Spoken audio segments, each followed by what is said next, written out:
Hello, welcome to the place on the internet I talk about comic books. We are now a month into the beard. It's gotten no better in the last 2 weeks. We're going to let it ride a little bit longer. Thank you for your concern. So, a lot of things going on in comic book news at the moment. I'm going to focus on one of them today, which is this idea, might not be true from what I've seen, it's gossip, it's hearsay, that IDW, the publisher, who is in a bit of a financial crisis, I think is fair to say, will be reducing page rates. That's part of their plan to right the ship. And I'm not a business major. I might consider myself a failure at business. But I've read enough to know that that's not really how things get fixed.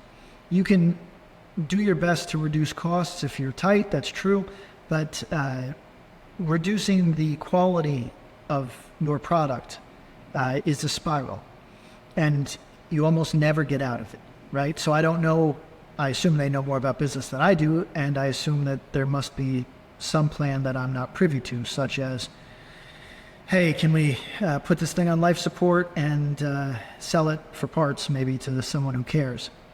Look, that's their business. I would like to explore the idea of what they're doing. In business, making your product into crap does not work. Maybe you've watched The Wire, right? You have to constantly rebrand if you do that, because it's you've already started the downward slope and possible spiral into insolvency. And I'm addressing now the people in creator-owned comics. Let's take IDW or the other publishers, which, by the way, I understand Marvel is doing some variation on this.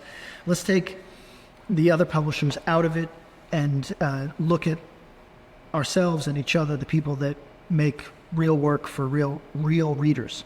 We don't want to race to the bottom.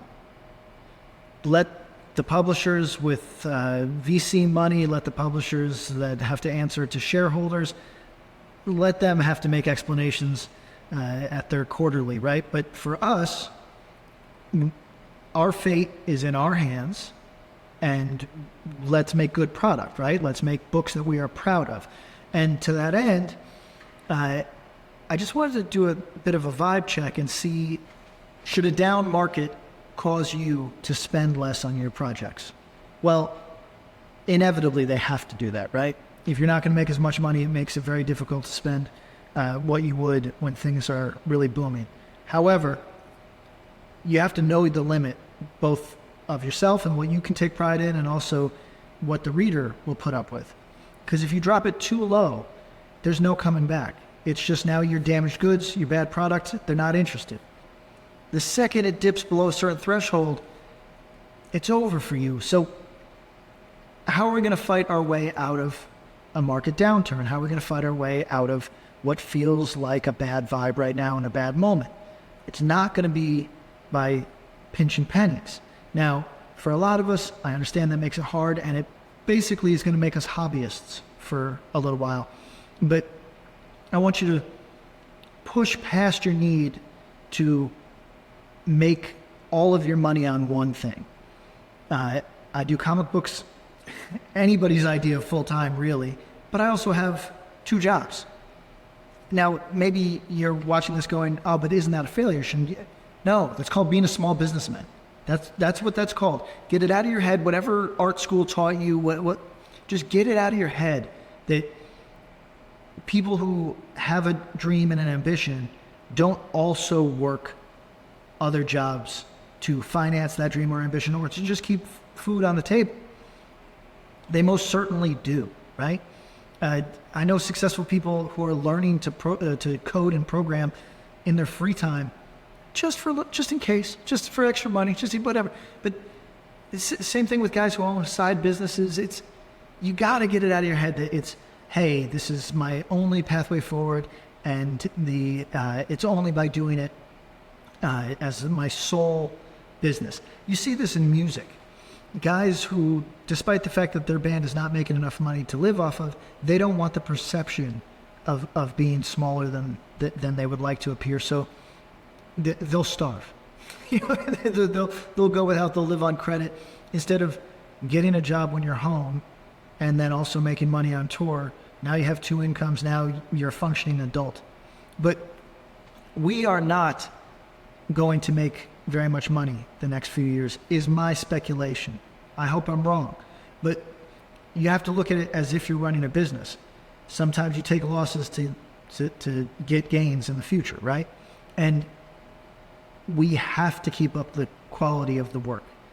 The second that comic readers hit their breaking point and say, there's nothing good on these fucking shelves, we're cooked. I don't. Maybe you could consider this a pump up, motivational speech of a sort, to lose money. And maybe you won't. Listen, maybe this year will be great for you. But I know a lot of people are tight right now, feeling it. The quality of the books can't go down. You are still as good as your last book. No matter how shit and denigrated the market is, no matter how lowered expectations there are out there, you are still contingent on your work. You exist by virtue of the quality of your work. And the second that hits the shitter, now you can have projects that work, that don't work. We all have bricks. It's part of the thing. Some of these guys who are seen as legends and the best living writers, blah, blah, blah, bricks. Artists devote years of their life to a bad project, goes nowhere, bricks. These are just things, we build our eventual successes out of these bricks, but it can't be bad product after bad product. We have to stay on a course of doing our best work, even if it's at the expense of, our lifestyle to a degree. Don't go into debt for the next 20 years to make a comic book. But let's say you have two projects cooking right now. Cut that down to one. Make sure that it gets all the love and attention that it needs. The books have got to be good. They can be stylish. They can be amateur and aesthetic. They can shoot for things that mimic cheapness, but they can't actually be cheap. They can't actually be cheap. These books have to be of quality. If you're suffering right now, was not a good year for you as an indie creator, you're looking at the market, think it might be another 12 months before we're out of it, I get it. You might not want to throw in. We got to throw in. A lot of us have held back our good work for months and months and months because we're a little scared of what the market has ahead of us. But we can't let it atrophy. This thing is an addiction, for better or for worse. It's monthly comic book, periodical comic books are about the habit, and you have to keep people excited about you. I assure you, unless you are a very big name, nobody is sitting around waiting on your next project. You have to get it in front of them, and it has to be of quality, because that's what they're going to remember you on. That last thing, okay, wasn't great. You know what, though? I like his other work. I'm going to give him another chance. You get a couple of those. And then, so it has to be good work. It has to be a swing. We're all swinging this year. Let's go.